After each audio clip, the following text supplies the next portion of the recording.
আমি কয়েকটা উদাহরণ দিচ্ছি। আমি উদাহরণ দিব 5টি উদাহরণ।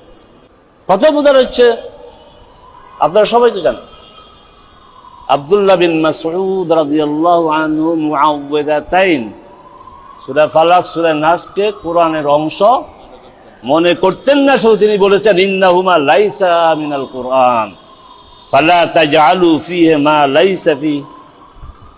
ইবনে আব্বানের হাদিস, সহিহ ইবনে আব্বান, যে দুইটা কোরআন না, অতএব এই দুইটাকে কোরআনের মধ্যে প্রবেশ করাইও না। আব্দুল্লাহ ইবনে মাসউদ যদি হক হয়, তাহলে যারা আজকে বলতেছে যে অমুক অমুক হক, তাদেরকে বলবো কোরআন মজিদ থেকে দুইটা সূরা বাদ দেন। তাহলে আপনি এই দুটি সূরাকে কোরআন অংশ মনে করার অর্থই হচ্ছে আপনি আব্দুল্লাহ বিন মাসউদকে হক মনে করেন না। দ্বিতীয়, মিনা যোহর আসর এশা কসর করতে হবে। আব্দুল্লাহ ইবনে উমর রাদিয়াল্লাহু তাআলা আনহু বলছেন যে আমি সাল্লাল্লাহু রাসূলুল্লাহ বিমিনা রাকাতাইন, আবু বকর ও ওমর ও উসমান সদরান মিন খিলাফাতিহি সুম্মা উসমান সাল্লা বা'দু আরবা'আন। বুখারী এবং মুসলিমের হাদিস, যে রাসূল সাল্লাল্লাহু আলাইহি ওয়াসাল্লাম 2 রাকাত পড়েছেন, আবু বকর পড়েছেন, ওমর পড়েছেন, ওসমান রাদিয়াল্লাহু খেলাফতের প্রথম দিকে পড়েছেন, পরে তিনি 4 রাকাত পড়েছেন। আচ্ছা, এবার আসুন বুখারীর এক বর্ণনা, 1657 নম্বর হাদিস। এই কথাটি যখন আব্দুল্লাহ ইবনে মাসউদ জানলেন, জানার সাথে যে এই ওসমান রাদিয়াল্লাহু আনহু কিন্তু মিনাতে 4 রাকাত পড়তে আছে, যোহর আসর এশা। প্রতিক্রিয়া কি করলেন? ইন্না লিল্লাহি ওয়া ইন্না ইলাইহি রাজিউন। বুখারীর হাদিস যে ইন্না লিল্লাহি ওয়া ইন্না ইলাইহি রাজিউন কখন পড়া হয়? ওয়াল্লাযিনা ইযা আসাবাতহুম ক্বালু। এই এলেন তো আব্দুল্লাহ ইবনে মাসউদের ছিল, তাহলে এটাকে মুসিবত হিসেবে তিনি নিয়েছে। যে রাসূল বললেন 2 রাকাত, আবু বকর 2 রাকাত, তারপর ওমর 2 রাকাত, ওসমান নিজেও 2 রাকাত, হঠাৎ করে 4 রাকাত, মহা বিপদের কথা। ইন্না লিল্লাহি, তার কথা এটা। এবং শুধু তাই না, তিনি বলছেন আরো ফায়া লাইতা হাজ্জি মিন আরবাইন রাকাতান মুতাকাব্বালাতান। তো এই 4 রাকাত না পেয়ে আমি ওই যে আমার কবুল হওয়া 2 রাকাত, দেখেন কবুল রাকাতান মুতাকাব্বালাতান, ওইটাই আমার কাছে উত্তম। এই 4 রাকাতের থেকে ওই 2 রাকাতে কি এখন কি হক? ওসমান রাদিয়াল্লাহু তাআলা আনহুকে মেনে 4 রাকাত, নাকি আব্দুল্লাহ বিন মাসউদ, আবু বকর, ওমর? রাসূল তো আপাতত বাদ দেখলাম, সাহাবীদের কথা আসতেছে, কোনটা গ্রহণ করবে? প্রশ্ন। একদিকে ওসমান, আরেকদিকে আব্দুল্লাহ বিন মাসউদ, আবু বকর আর আব্দুল্লাহ বিন মাসউদ এটাকে একটা বিপদ মনে করছেন।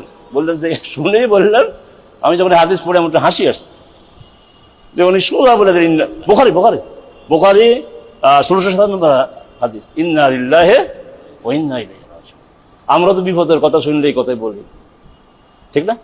আমাদের কোনো ভাই যদি একটু ত্রুটি বিচ্যুতি করে, আমরা তখন একদম ভিতর থেকে চলে আসি, ইন্না লিল্লাহি ওয়া ইন্না ইলাইহি রাজিউন। মানে এটা কি শুনলাম, কি জানলাম, এটা তো হওয়ার কথা না। এই তো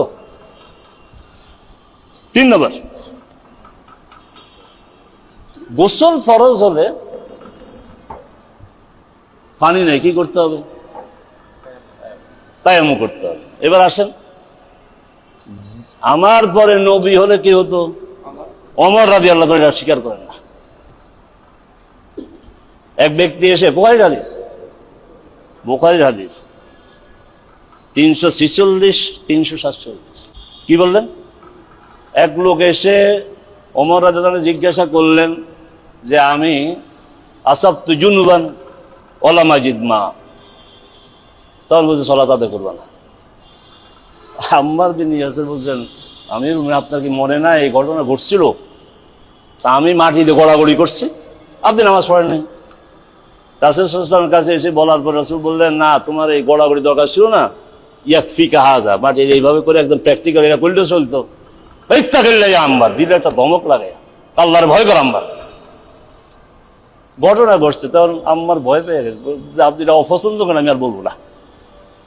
আপনি যদি এই কথাটা অপছন্দ করেন, এটা আমি বুখারীর হাদিস।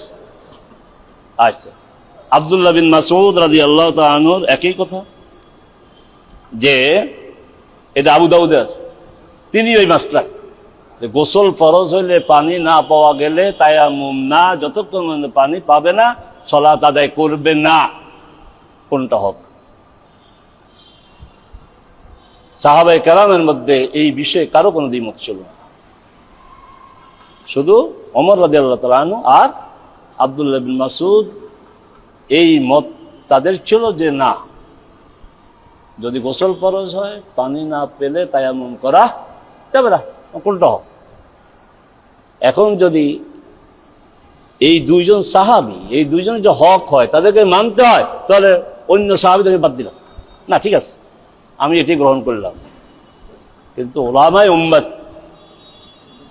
সাহাবায়ে কেরাম থেকে শুরু করে এই পর্যন্ত এই ওমর রাদিয়াল্লাহু তাআলা আনহুর এই মাসলাককে গ্রহণ করেছেন? করেন।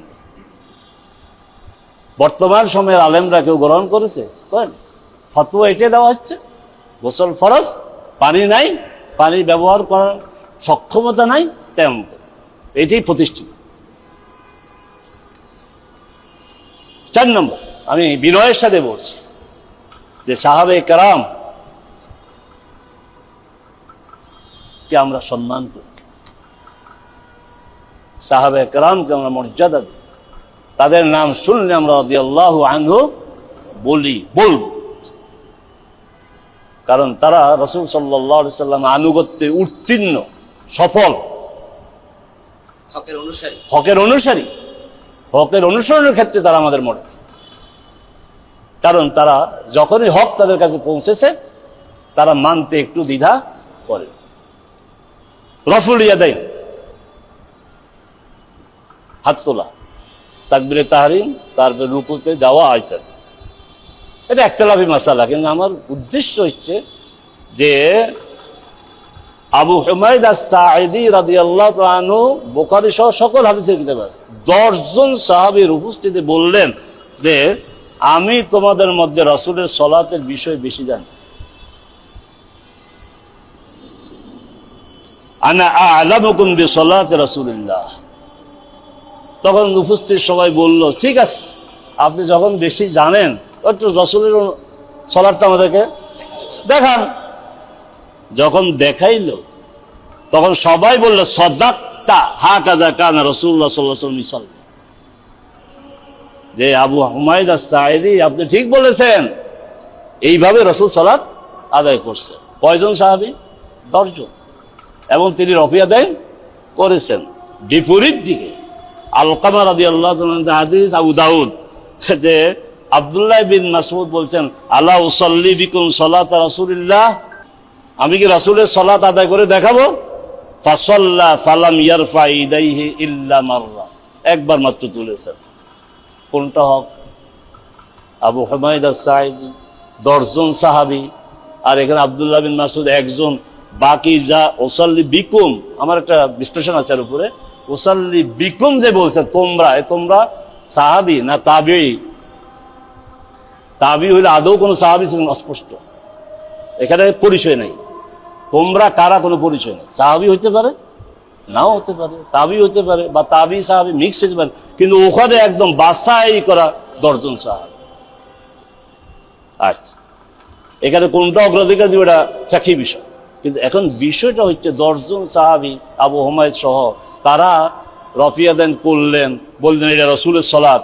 আব্দুল্লাহ বিন মাসউদ বললেন আমি তোমাদেরকে রাসূলের সালাত পড়াবো, তিনি হাত উঠালেন না, কাকে মানব? বুঝছেন? 5 নম্বর, আব্দুর রহমান বিন আব্দুল কারি, এই যে তারাবির বিখ্যাত হাদিস বুখারী, রাসূল সাল্লাল্লাহু আলাইহি ওয়াসাল্লাম উবাই বিন কাবের নেতৃত্বে জামাতের আনুষ্ঠানিক ব্যবস্থা করলেন, হ্যাঁ ওমর রাদিয়াল্লাহু আনহু করলেন। কয়েকদিন পর আবার তিনি ওই পথ দিয়ে যাচ্ছিলেন, এই দৃশ্যটা দেখে তার খুব ভালো লাগলো। প্রতিক্রিয়া কি করলেন? নি'মাল বিদআতু হাযি, এই বেদাত ওই বেদাত না, আমাদের ভাইয়েরা ওই বেদাতের পক্ষে দৌড়েন, এটা ওইটা না।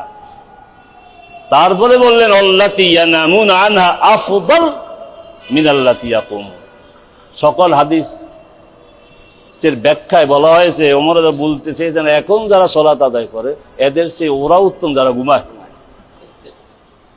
কি বুঝলেন? যে এদের সে আল্লাতি ইয়ানামুনা আনহা আফদাল মিন আল্লাতি ইয়াকুমুন, যে এখন যারা 20 টাকা 8 টাকা তারাবি পড়তে, এদের সে কারা ভালো? যারা ঘুমায়। হ্যাঁ, আল্লাতি মানে হাজিহি আল জামাআত স্যার আল্লাহ। আচ্ছা, তাহলে এখানে কি পাইলাম? দুইটা জিনিস পেলাম, যে ওমর রাদিয়াল্লাহু আনহু অন্তত ওই দিন তারাবি জামাতে পড়েন নাই, পাশ দিয়ে যাচ্ছিলেন। তাহলে এই তারাবিকে এত জটিল করে ফেলেছে। এখন তারাবি জামাত হচ্ছে আবুল কালাম বাস্টার, যে ওই মসজিদের পাশ দিয়ে যায়, তারা মনে যায় আর এত বড় বড় ওয়াজ করেন, তারাই করতেছে। আমিরুল মুমিনিন ওমর ওই দিন কি তারাবি? আর আরেকটা কি, বোমা মেরে দিলেন। না না না, এখন যারা পড়ে এদের সে, এর অর্থ তারাই বাদ দেওয়া না, কেমন বাদ দেওয়া না, মানে শেষ রাতে পড়াটা উত্তম। কোনটা গ্রহণ করব? যারা পড়েছেন সাহাবাই কেরাম, অনেক সাহাবী ছিলেন, ইমাম নিজেও সাহাবী, তারপরে তখন অধিকাংশ সাহাবী, তখন বলবো মুসল্লিদের অধিকাংশ সাহাবী। ওসমান আলীর সময় বলবো যে অধিকাংশ বলবো না। বলেন তাকে মানে সর্বশেষ যে কথা বলে আমি শেষ করব, যে বিষয় নিয়ে, যে পরিভাষা নিয়ে ঝগড়া, আমি একবার উচ্চারণ করে নিয়েছি এবং করবো। সিফিন একটা যুদ্ধ ইতিহাস থেকে বাদ দেয়, যে এই সিফিনে কোনো যুদ্ধ হয় নাই, এর কোনো প্রতিপক্ষ ছিল না।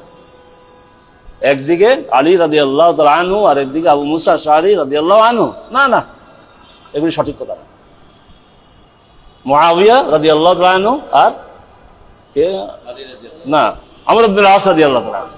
দুই পক্ষ না, এই সমস্ত পক্ষ ছিল না, সিফিন ছিল না, সিফিন নামে কোনো জায়গাও নেই। বাদ দিয়ে দেন, সমস্যার সমাধান হয়ে যাবে। আসলে কি বাদ দেওয়া যাবে? যদি বাদেই দেওয়া না যায়, সিফিন যদি হয়ে থাকে, তাহলে আমাকে বলতেই হবে আলী এবং আবু মুসা আশআরী অবস্থান কি, আর মুআবিয়া আর আমর ইবনে আসের অবস্থানটা কি, বলতেই হবে। আপনি বলেন না, কিন্তু আমর ইবনে আস নিজেই বলতেছেন। সহিহ মুসলিমের হাদিস বলছে যে আমাকে যখন তোমরা মাটি দাও, ধীরে ধীরে মাটি ফেলবা, এবং আমার মাটি দেওয়ার পরে তোমরা তাড়াহুড়া করে যাইবা না, একটা উট জবাই করে এই উটের গোশত বিতরণ হওয়া পর্যন্ত এতটা সময় তুমি দোয়া করবা। আব্দুল্লাহ ইবনে ওমর বললেন, আপনি এত চিন্তা করে, আপনি রাসূলের সাহাবী না? বললেন ঠিক আছে, আমি সাহাবী। 120 বছর হায়াত পেয়েছে। প্রথম 40 মারা গেলে আমি নিঃসন্দেহে জাহান্নামে, কোনো সন্দেহ। পরের 40-এ মারা গেলে আমি আশা করতাম আল্লাহ আমাকে জান্নাতে নিবেন, কিন্তু পরের 40 নিয়ে আমি একটু চিন্তাগ্রস্ত। এই 40ই সিফিন। কাকে হক মানব? হক কেবলমাত্র আল্লাহ, তার রাসূল, তার দ্বীন, তার কোরআন, আর বাকি যারা আছি মুমিন সমাজ, তারা সবাই হকের অনুসারী। হকের অনুসারীদের শীর্ষে আছেন সাহাবায়ে কেরাম রাদিয়াল্লাহু আনহু ওয়া রাদু আনহু। আসসালামু আলাইকুম ওয়া রাহমাতুল্লাহি ওয়া বারাকাতুহু।